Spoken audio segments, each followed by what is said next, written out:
Hola, buenas tardes. Muchas gracias nuevamente a la Comisión Nacional de Bioética por la invitación. Y en este momento, en esta conferencia que vamos a tener, vamos a hablar de la ética en la práctica profesional en el ámbito de la salud, una responsabilidad social. Como primer punto quise traer el concepto, por la Real Academia Española, de la palabra ética. La palabra ética proviene del griego éticos, que significa carácter. Se trata del estudio de la moral y del accionar humano para promover los comportamientos deseables. Por lo tanto, la moral es una disciplina filosófica que estudia el comportamiento humano en cuanto al bien y el mal. Ambas se están correlacionando. La ética está de alguna manera fusionada con los valores, como lo dijimos con la parte moral. Se tiene que aplicar dentro de una sociedad desde las personas, y esto nos va a llevar también a tener o ver los principios éticos, lo que es el bien común de una sociedad, el bien, lo bueno y lo malo. Y bueno, todo este conjunto va a estar interrelacionado de una forma que la debemos de llevar implícita en todo el actuar profesional que debemos de tener los servidores públicos en este sentido. Por profesión se entiende una ocupación que se desarrolla con el fin de colaborar con el bienestar de una sociedad, porque nos debemos a la sociedad, ¿sale? Para realizar dicha labor es necesario que el profesional, persona que ejerce la misma, o sea, la profesión por competencia de la que está dotado, actúa con responsabilidad, siguiendo los requisitos que la ley vigente plantee para el desarrollo de esa actividad dentro de un marco normativo. Por eso los profesionales debemos de regirnos por una normatividad institucional basada en nuestras competencias profesionales. Voy a hablar de la deshumanización en salud, que es un tema que está implícito dentro de todo el contexto de la conferencia, y para ello Rubén Belcorral Boelén, en el año 2009, dice que la deshumanización de nuestra sociedad se refleja también en el campo de la salud. Hay enfermos que se sienten tratados con frialdad, de forma impersonal, como si fuera solo un objeto o un caso clínico interesante.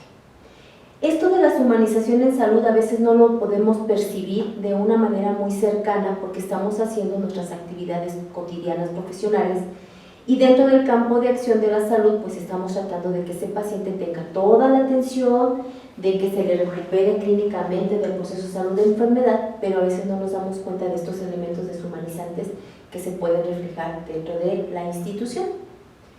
Los rasgos más comunes de la deshumanización en la práctica clínica son la cosificación del paciente. Pierde sus rasgos personales e individuales, se prescinde de sus sentimientos y valores y se le identifican con sus rasgos externos, y pasa a ser tratado como el registro número tal, la del diagnóstico o del diagnóstico tal, el gordito, por ejemplo. Entonces, estos rasgos comunes de la práctica clínica no digo que pueda pasar en todas las instituciones de salud, pero sí se han dejado ver en algunas dentro de la práctica, o lo escuchamos. Nosotros dentro de trabajo social podemos llegar a escuchar esto. Cuando a mí me dicen, oye, del paciente de la cama número tal, le digo, necesito el nombre del paciente, porque el paciente tiene un nombre y lo debemos identificar como primer identificador correcto por las metas internacionales, el nombre correcto del paciente. Entonces desde ahí yo ya no lo cosifico, le doy un nombre porque es una persona, no es un objeto, no es una cosa, aunque su manejo clínico médico dentro de la organización sí tengo una cama, sí tengo un registro, pero el paciente tiene una identidad personal que va a prevalecer desde el ingreso de un paciente hasta el egreso. Ausencia de calor en la relación humana, falta de calor en la relación humana, distanciamiento afectivo por parte del personal, rayando algunas veces en fría, indiferencia o indolencia. ¿Qué quiero decir con esto? ¿Cuántas veces yo lo trato, pero no me doy cuenta que estoy hablando con una persona que está sintiendo un problema de salud, que lo tiene en una desventaja y que lo hace vulnerable? Entonces yo doy un servicio social en donde yo sí lo atiendo, sí checo qué es lo que le está pasando, pero mi trato es de alguna manera indiferente. O mi postura en ese lenguaje corporal lo está diciendo sin que se lo diga directamente al usuario, o en este caso a los enfermos. Impotencia en la relación interpersonal, ausencia de interés de los ámbitos personales del paciente por los miembros del equipo asistencial que favorezca formas mutuamente enriquecedoras de encuentro. Nuestros pacientes, cuando se hacen pacientes en el caso del instituto, desde un momento que ingresa, él me adopta, yo lo adopto. porque ya hay una interrelación personal entre profesionales con el usuario, inclusive con la familia. Entonces, esa relación interpersonal nos va a llevar a que también sea exitoso el proceso de trabajo con el paciente. ¿Por qué? Porque se empieza a identificar con la organización, se empieza a identificar con su médico, con la enfermera y con su trabajador o trabajadora social. Entonces, empezamos a tener una relación interpersonal que puede ser muy significativa y puede ser a largo plazo. Porque un paciente desde que ingresa puede ser paciente de muchos años. ¿Por qué? Por seguimiento médico, por una cirugía, inclusive hasta que concluya su tratamiento dentro del instituto. Puede ser por mejoría, pero es un paciente cautivo, o puede llegar a un deceso que puede ser por defunción, y ahí se acaba toda la relación que pueda tener con el instituto y con todos los que integramos la organización. La falta de autonomía del paciente. La persona enferma experimenta dolor, sufrimiento, ansiedad, mucho miedo, estrés, desesperanza, irritación, inclusive agresividad. ¿Por qué? Porque se alejan de su casa, de su familia, hay pérdidas económicas, muchos se quedan sin empleo, por ejemplo un paciente infartado, ¿no? Le viene el infarto y en ese momento se le cae su mundo. Está preocupado por la línea tan delgada que es entre la vida y la muerte por un infarto masivo, por ejemplo, y qué va a pasar con mi familia, qué va a pasar con mis hijos, qué va a pasar con la escuela, qué va a pasar con mi esposa. Yo soy un proveedor económico, viendo esa desventaja que tiene ante nosotros, ante los suyos. Y es una serie de factores de estrés que están alrededor del fenómeno, de esa falta de autonomía. Deja de ser autónomo el paciente y empieza a depender del otro. En este caso, primeramente de una institución de salud que lo acoge y que va a depender del tratamiento que le ponga el médico. Si libra esa parte delgada de entre la vida y la muerte, y él sale adelante. Por ejemplo, esta imagen de lo de la anestesia te lo explico después. Pues no, todo paciente que ingresa tiene derecho a ser informado de su tratamiento por los especialistas, tanto desde la parte médica como desde la parte social, inclusive del tratamiento y de la atención que debe de tener por parte de enfermería, que es otro actor que también es muy importante en el proceso del ingreso de un paciente. Negación al paciente de sus opciones últimas. En algunos casos a nivel hospitalario existe violación de los derechos del paciente, lo que es la privacidad, la confidencialidad. Esto es bien importante. Cuando hablamos este es un principio básico del trabajador social, que es la confidencialidad de todo. O sea, yo no puedo venir a hablar de un paciente, ni decir su nombre, ni qué le está pasando, ni qué tratamiento. Entonces, la privacidad para la atención es importantísimo, la confidencialidad de los datos del paciente y de todo su proceso, de su historia clínica, la autonomía por limitaciones de infraestructura, entre otros. ¿Cuántas veces hay organizaciones que en una sola área, por ejemplo en trabajo social, tengo colegas de algunas instituciones de salud que en un área pequeña están atendiendo diferentes casos, porque no hay una parte más amplia para poder darles el servicio? Entonces, ahí se está escuchando lo que está diciendo la otra persona, ¿no? La parte de la confidencialidad se rompe, la autonomía del caso, porque estoy tratando un caso de manera individualizada. Es como si en un solo consultorio atendieran a 3 pacientes y están viendo lo que le está pasando al paciente de al lado. O sea, a veces la parte estructural no nos permite tener un área más autónoma, más cerrada, pero bueno, esas son las limitaciones con las que también nos podemos enfrentar como instituciones públicas. Por lo tanto, la responsabilidad de una persona reside en su obligación de responder por sus propios actos. Somos responsables de lo que yo hago, la misma que se ve condicionada por la libertad y la voluntad. En lo que respecta a la ética profesional, la responsabilidad de un individuo lo obliga a desarrollar de forma ética y justa su trabajo, intentando cooperar en la medida que pueda con el bien común. Esto lo dije desde un principio, desde lo que es el concepto de la ética.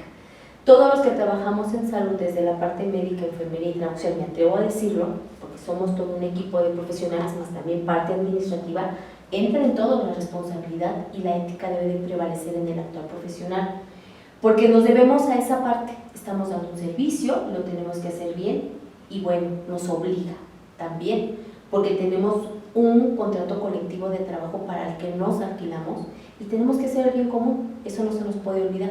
Estamos para eso dentro de las instituciones.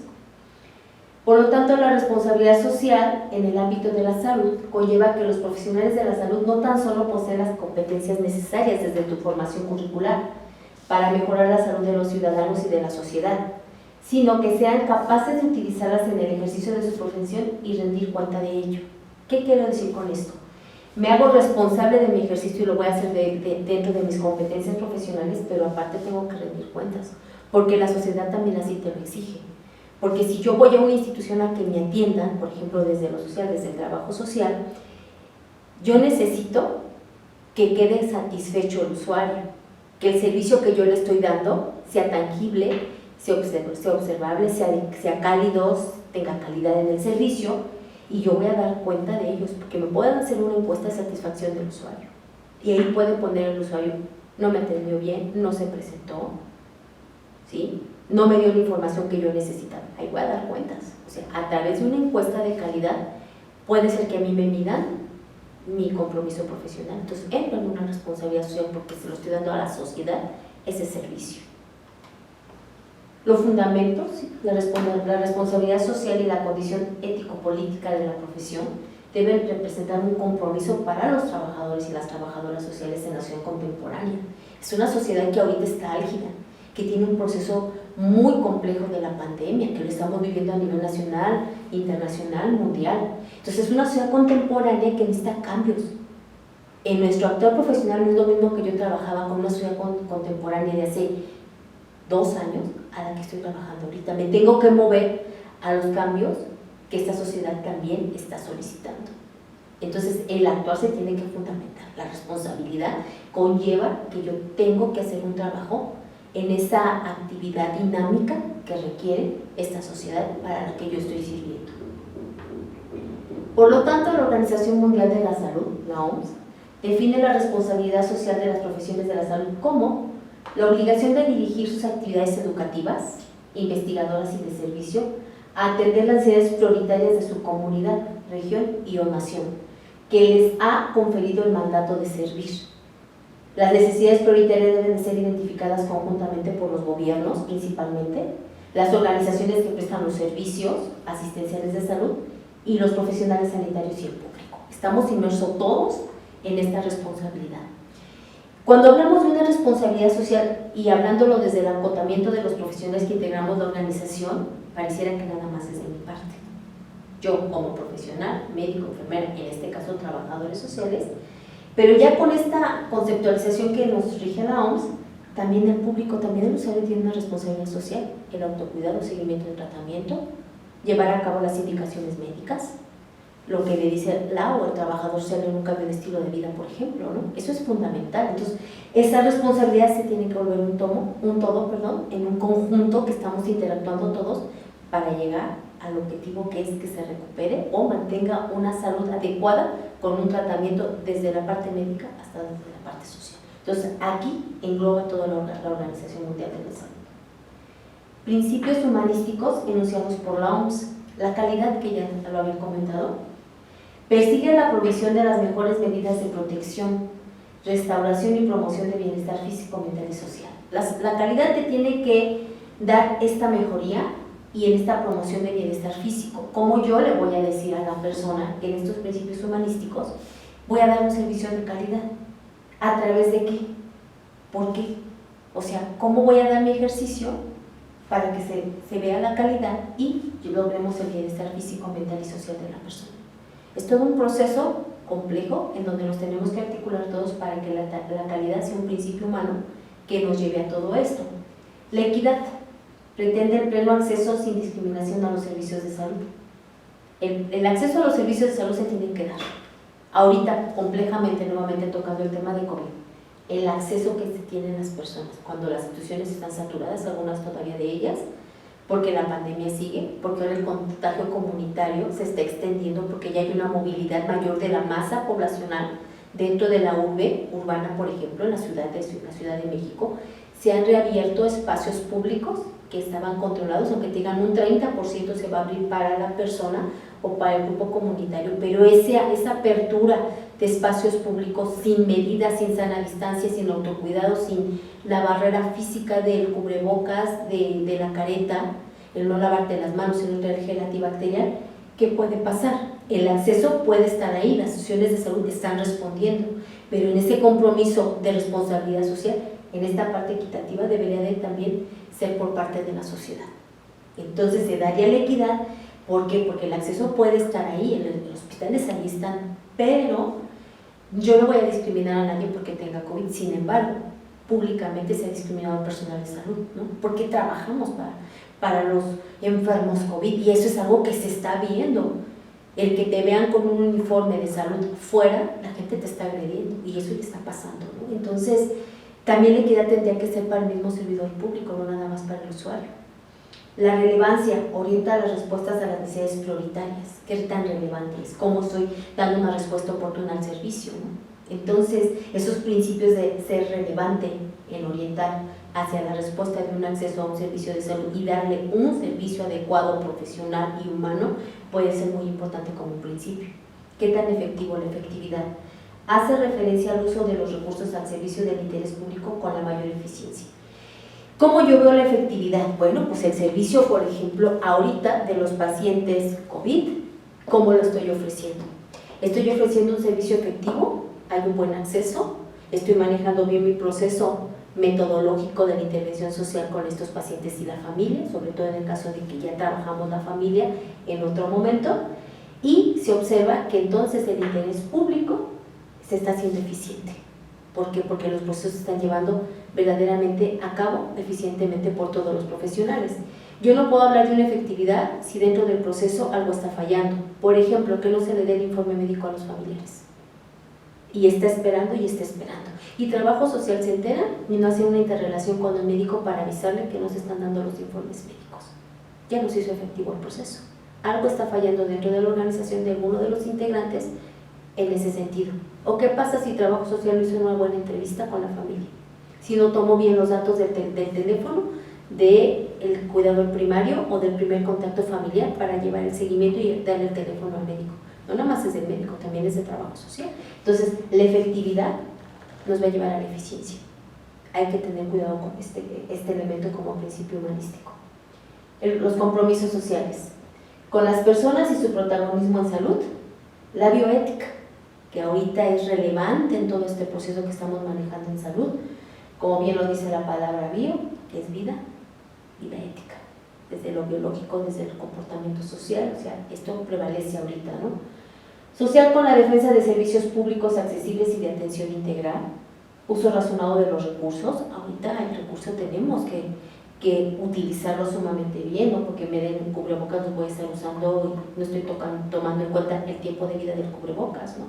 Uso racional del mismo para la organización. Si yo los compro, por poner un ejemplo, pues también me va a causar un efecto de costo, una inversión que a largo plazo puede tener un efecto, por ejemplo, ¿no? La calidad y la seguridad de los servicios dentro del compromiso con el desarrollo de las ciencias de la salud. Ahorita esto de los compromisos sociales, también la ciencia médica y científica tiene el compromiso de estar investigando, por ejemplo, del COVID. ¿Qué tanto están funcionando los protocolos de atención? El uso del cuadro de medicamentos, o sea, ese compromiso que tiene con la sociedad de ir avanzando científicamente ante el proceso de la enfermedad en su desarrollo, inclusive en su evolución, cómo se está manifestando desde el primer día que empezó en México y cómo está hasta ahorita. Entonces también hay un compromiso desde la ciencia médica. La humanización y sensibilización en salud. Hablé de una deshumanización, ahora voy a hablar de una humanización. La definición es: humanizar el cuidado significa la interacción entre los conocimientos de la ciencia y los valores del ser humano para poder establecer una asistencia con calidad. ¿Cómo me voy a humanizar? ¿Cómo interactúo yo como profesional, no? Esos conocimientos y esos valores y esa ética que yo tengo que poner en marcha, ponerla en práctica y sensibilizarme de que las personas no son cosas, que las personas sienten, que tienen un estrés, que tienen mucho miedo, que les está pasando algo que los hace vulnerables, entonces me tengo que sensibilizar ante esta situación. La atención en salud desarrolla su acción al servicio de la vida y la salud.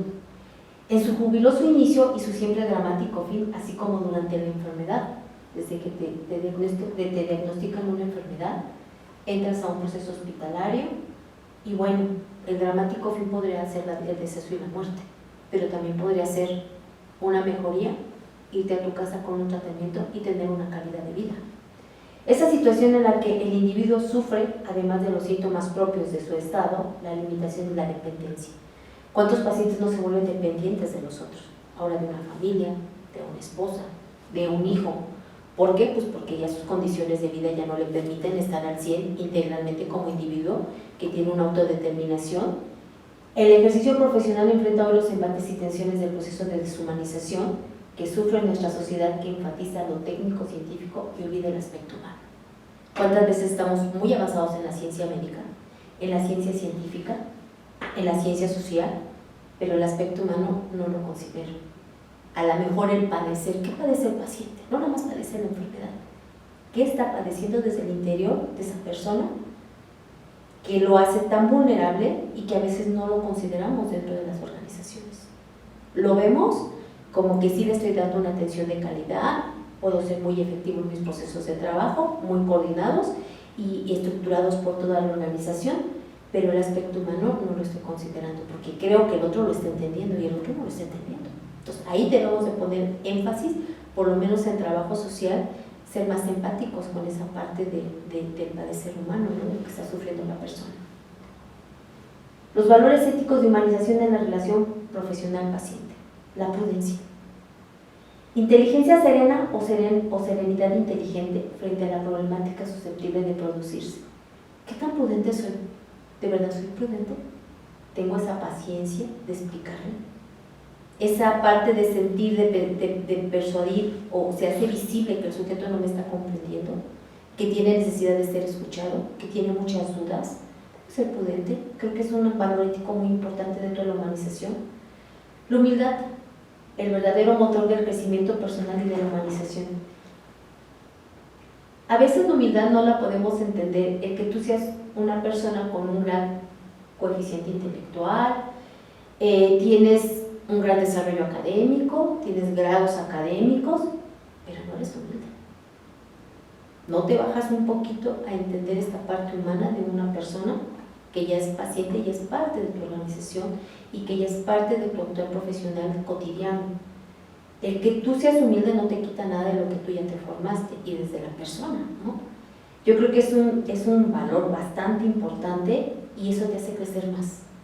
El que tu paciente te diga, tengo al mejor de los médicos, tengo al mejor trabajador o trabajadora social, pero tiene una sencillez, es parte de la humildad. El que te puedas comunicar con el otro sensiblemente, explicarle de la enfermedad, del tratamiento, explicarle mi proceso social, eso te hace humilde y te hace valioso, te hace crecer más como persona y como profesional. La solidaridad, el asumir el lugar del otro, del que se halla frente a mí y comprenderlo en su integridad totalizadora. La persona es un ser biopsicosocial que tiene sus 4 esferas y que en esta integridad totalizadora yo tengo que estar inmerso y tengo que ser solidario. Tengo que solidarizarme con lo que le está pasando. Entonces, ese valor te humaniza, te hace solidario y hace que las cosas sean diferentes dentro del proceso. Cuando yo me hago solidaria desde la parte social y trabajo con el médico, la enfermera, con la psicóloga, pues voy a hacer que su totalización sea integral en su atención. Lo estamos viendo todos los elementos que requieren para que salga adelante y esa solidaridad se tiene que reflejar en la parte de la atención. Por lo tanto, también otro valor es la responsabilidad, responde por las actitudes propias y los actos frente al otro, el paciente, y por la respuesta de este. En esta responsabilidad pues estamos inmersos todos los profesionales, también pasa a ser un valor ético de la humanización, me hago responsable también de lo que está pasando, y bueno, pues eso, el acto que yo tenga frente al otro y decir, no se preocupe, yo esta parte la asumo y yo voy a tratar de buscar dentro del proceso qué es lo que le va a apoyar y yo me voy a coordinar con los demás, con el médico me voy a coordinar para programarle su cirugía, para ver lo del insumo, para ver con qué lo podemos ayudar. Eso es parte de la responsabilidad. El reconocimiento de la dignidad intrínseca de todo paciente, la unicidad del paciente. El paciente es único. Cada paciente es una historia de vida. Cada paciente es una historia médica, es una historia clínica. No podemos tratar igual a todos los pacientes. Debemos de tratar de la misma manera, sin discriminación, con la misma atención de calidad, eso sí, pero tenemos que identificar que cada paciente tiene una unicidad. No podemos verlo como un todo, y igual que el de aquí, igual que el de allá, no, es único.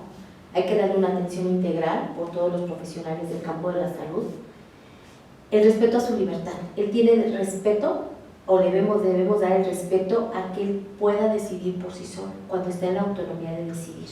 Cuando depende de la familia y toma decisiones la familia, es ahí donde nosotros no podemos hacer nada, pero mientras hay que respetar su libertad en el tratamiento médico, en la toma de decisiones. He tenido casos de pacientes que llegan a tener, 80 años y van para un procedimiento de angioplastia coronaria, destapar sus arterias, o una cirugía de corazón abierto. Y muchos de ellos le han dicho al médico de la enfermera, no me quiero operar, yo me quiero ir a mi casa. Eso se llama también dentro del trabajo social la autodeterminación de un paciente. En esta libertad de autodeterminación, él también decide por su propia libertad de decir no quiero. Los médicos, en su momento, si no es una urgencia médica y están de acuerdo de no exponer la parte clínica del paciente, muchos de ellos han decidido junto con ellos decir se puede ir a su casa con su tratamiento, hablan con la familia y se respeta su decisión. Participación del paciente en decisiones terapéuticas, derecho de los pacientes tienen derecho a sus decisiones terapéuticas, como en el caso anterior que lo acabo de comentar. Entonces, la equidad de la relación profesional-paciente, hay que ser equitativa en esa relación. Yo no puedo estar en un grado de poder decir yo soy aquí el médico, aquí soy la trabajadora social y usted es el paciente. No, hay una equidad. Yo soy el profesional, pero usted también es el paciente y merece el mismo respeto y la misma importancia que tenemos también nosotros. La empatía y el afecto, ¿qué tan empático soy? Hay que tener afecto con nuestra gente que estamos tratando. Yo creo que eso es muy importante.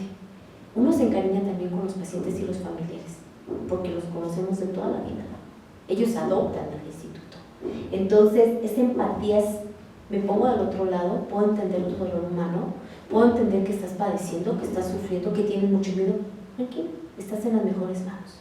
Estás con los especialistas de toda la organización. Esa confianza que le podemos dar con ese afecto y esa calidez que le podemos ofrecer a un paciente. También a las familias, como en este caso ahorita con las que estamos trabajando. Dentro de los principios también está la equidad. Dar a cada uno lo que les corresponde según sus necesidades, méritos, capacidades o atributos. Esa parte equitativa, cuando dices, es que no es justo, ¿no? Ahorita voy a hablar de la justicia. Tengo que ser pareja en mi actuar, en mi oportunidad de ayudar y desarrollar todo el proceso, en buscar un insumo donado, por ejemplo. Hay que ser equitativos. Sus necesidades son iguales, tienen necesidad de salud, ¿no? La igualdad brinda el trato idéntico a las personas sin distinción de raza, sexo, clase social u otra circunstancia. Cuando yo hablo de la igualdad, bueno, mi trato debe de ser empático. Yo no tengo por qué estar viendo características físicas, no tengo por qué distinguir si es sexo y la diversidad sexual que hay ahorita también ya, ¿no? Entonces, la clase social no vale más el que tiene más dinero que el que no lo tiene. La clase social aquí no importa. Aquí es la atención de calidad y una atención oportuna e integral por parte de todos. La justicia es la voluntad libre y continuada de dar a cada uno lo que se merece. Todos se merecen un buen trato, todos se merecen una atención eficaz al servicio de salud, todos se merecen tener un tiempo de espera adecuado. Y no tengo por qué brincarme porque ya llegó al recomendado, no. Todos se merecen por justicia social, que sean atendidos libre y continuamente, porque se merecen, son parte de nuestra organización y para ello estamos los servidores públicos. Por lo tanto, el bien común.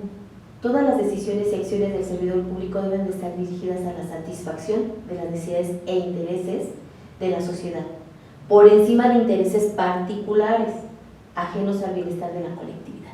No puede estar por encima mi interés como servidor o como persona que el interés por el que está tomando ese servicio. Nadie va a una institución de salud porque no tiene nada que hacer en casa.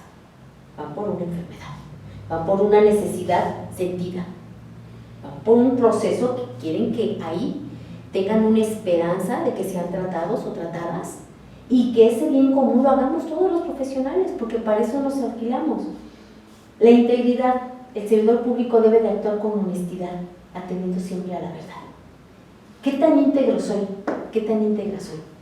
Yo estoy dando un servicio, debo de ser congruente entre mi actuar profesional con lo que necesita la persona. Debo de serle leal, debo de ser honesto, también debo de hablar con la verdad. ¿Qué es mejor? No decir la verdad y que viva engañando a un paciente y que yo le esté dando a lo mejor expectativas o yo le esté diciendo no se preocupe, aquí le vamos a resolver todo, ¿no? También hay que ser honestos, desde la parte social, cuáles son mis alcances, hasta donde yo lo puedo o la puedo apoyar, hasta donde puedo intervenir socialmente. También tengo límites, en un principio de una normatividad que me aplique y me implica hacer un ejercicio transparente, que más adelante vamos a ver. La imparcialidad. El servidor público actuará sin conceder preferencias o privilegios indebidos a organización o persona alguna. Esto es parte de una corrupción, Hay que tener mucho cuidado con eso. Porque yo debo ser imparcial, yo no tengo que actuar para ver qué me va a dar. ¿Cuántas veces se ha escuchado que en el sector público es que le traje el café, le compré una manzana, gracias porque me atendió muy bien? No, no te tienen que premiar. Estás dando un ejercicio profesional que debe de ser imparcial, sin privilegios de ningún tipo, y mucho menos económicos, o en especie, porque hay una rendición de cuentas. Significa asumir plenamente ante la sociedad la responsabilidad de desempeñar sus funciones en forma adecuada y sujetarse a la evaluación de la propia sociedad, y esto lo mide la función pública. Yo, como servidora pública, voy a rendir cuentas y puedo ser observada. Entonces, tengo que ser imparcial, tengo que hacer únicamente mi ejercicio profesional con ética, con principios, con valores, para lo que estoy preparada en competencia profesional, porque la rendición de cuentas me puede hacer hasta inclusive llegar a una sanción o quitarme del cargo público. Que no se nos olvide que los servidores públicos que damos una atención de una persona en una organización pública no dejamos de serlo. Inclusive saliendo de la organización seguimos siendo servidores públicos aunque tengamos una vida personal. La transparencia. Conjunto de normas, procedimientos y conductas que definen y reconocen como un bien del dominio público toda la información generada o en oposición de las entidades gubernamentales o por aquellas del ámbito privado que utilicen recursos, ejerzan funciones o sean del interés público. Este tema de la transparencia es muy importante. En trabajo social nosotros pedimos datos personales, datos geográficos, datos económicos. Entonces, yo no puedo hacer mal uso de la información pública, ni inclusive personal o privada de una persona. Por eso la confidencialidad de los datos, de la información. A mí alguien me puede hablar y decirme, oiga señorita, fíjese que hablo de fulanito de tal y necesito la información de tal paciente. Por este simple hecho de la transparencia, yo no le puedo dar ninguna información a nadie, y mucho menos de su nombre, de su número telefónico, sin la autorización del paciente o la familia, porque está bajo el resguardo de la organización. En el caso de una servidora que es la jefe de trabajo social y admisión, está bajo mi resguardo los casi 400,000 expedientes de los pacientes, porque es una de las áreas que yo manejo, los datos confidenciales de sus datos personales. Entonces, por transparencia yo no puedo hacer mal uso, están bajo el resguardo de nosotros. La transparencia se sustenta en el derecho de libre expresión y en la de la información pública. Hay datos que por la parte pública se pueden publicar, por ejemplo, y no hay ningún problema, pero la ley te ampara. Entonces, desde el ejercicio profesional nada más hay que tener cuidado. Los códigos de conducta de los servidores públicos. Estoy enlazando todo lo que conlleva la humanización y no dejar de a un lado toda la parte de la normatividad. La prestación de servicios a las personas usuarias. Brindar servicios públicos de salud con ética, calidad, calidez, seguridad, disciplina, vocación de servicio, responsabilidad y discreción, desarrollando nuevos modelos de atención enfocado a las necesidades prioritarias del público usuario. Cuando presto un servicio, bueno, pues aquí debe estar inmerso todo lo que ya hablé anteriormente. ¿Para qué? Pues para que haya también una conducta deseable y adecuada dentro de las organizaciones. Porque el prestar un servicio no nada más es tener todo ese bagaje disciplinar o de vocación, hay que conducirnos con una conducta que nos lleve a hacer un desarrollo adecuado dentro de la organización. Cómo me comporto, cómo me llevo con mis compañeros y compañeras, cuál es mi lenguaje, ¿sale? Entonces, esto es muy importante y entra dentro del código de conducta. Conductas ideales en el desempeño de las funciones de las y los servidores públicos. Debo realizar con profesionalismo las tareas que corresponden al puesto, así como las que me encomiendan explícitamente, porque también hay un profesiograma. Yo también me rijo por un profesiograma. ¿Cuál es mi competencia? Y voy a realizar con profesionalismo para lo que yo estoy preparada. Proporcionar atención adecuada, aplicando con ética, responsabilidad y vocación los servicios, asimismo los conocimientos que poseo, o en caso necesario canalizar a la o el usuario profesional o servicio correspondiente. Si no está dentro de mi ámbito de competencia profesional, yo no le puedo dar una terapia psicológica a un paciente, porque no estoy formada para ello. Aunque yo tuviera la carrera de psicología, yo estoy contratada como trabajadora social, entonces canalizo al usuario, al área y al profesional correspondiente. Me abstengo de prestar algún servicio que no corresponda a mi instrucción profesional u oficiosa, porque también caemos en un riesgo. Debo atender de manera cálida y humana a las usuarias del servicio, que ya lo hemos platicado. Manejar con discreción, transparencia, integridad y responsabilidad la información de las y los pacientes y personas usuarias en general. Brindar con mesura, veracidad, oportunidad, prudencia y calidez la información solicitada por la o el usuario, respetando la dignidad de la persona en el caso de que no conozca dicha información, y enviar a las personas usuarias hacia un área mejor informada, que va muy de la mano con lo anterior. Me abstengo de realizar procedimientos de atención médica sin haber informado adecuadamente al paciente. Esto aplica mucho para los médicos. Tienen que ser informados, uno de sus derechos, ¿no? Maltratar, presionar, discriminar a los usuarios y a los familiares. No tengo por qué maltratarlos, no tengo por qué levantarles la voz, no tengo por qué humillarlos, minimizarlos, sobajarlos. Eso está fuera de todo contexto ético y profesional de todo servidor público. Y bueno, como conclusiones, creo que la humanización se debe de dar ya en los servicios de salud. Estamos viviendo tiempos muy complejos, estamos viviendo tiempos en donde necesitamos ser escuchados como personas, tenemos necesidades desde la persona, desde los individuos, aunque seamos profesionales y estemos insertos en el ámbito de la salud y en este sentido en un ambiente complejo como ahorita el de COVID o en cualquier momento que no sea COVID, yo creo que sí es muy importante escuchar a las personas, mirarlas a los ojos, pensar que están tomando, como lo dije, un servicio por una necesidad, no por gusto, y aparte maltratarlos, pues no es lo correcto. No ser empáticos no es lo correcto. Ser cálidos no nos cuesta nada. A mí me gusta que me traten bien, por lo tanto me gusta tratar bien a las personas. Hay límites también como servidores públicos, no podemos tampoco permitir que el usuario nos maltrate. También hay que tener mucho cuidado con la otra cara de la moneda. También tenemos que ser nosotros respetados como profesionales. No tienen por qué ni los usuarios ni las familias faltarnos al respeto ante nuestro ejercicio profesional, ningunearnos, tampoco se vale, pero dentro de todo nuestro ejercicio o nuestro servicio público siempre tenemos que prevalecer en dar una atención efectiva, muy efectiva. Entonces, me quiero despedir que nuestra frase del maestro Chávez, la filosofía de vida del éxito, el amor y la ciencia al servicio del corazón. Muchísimas gracias.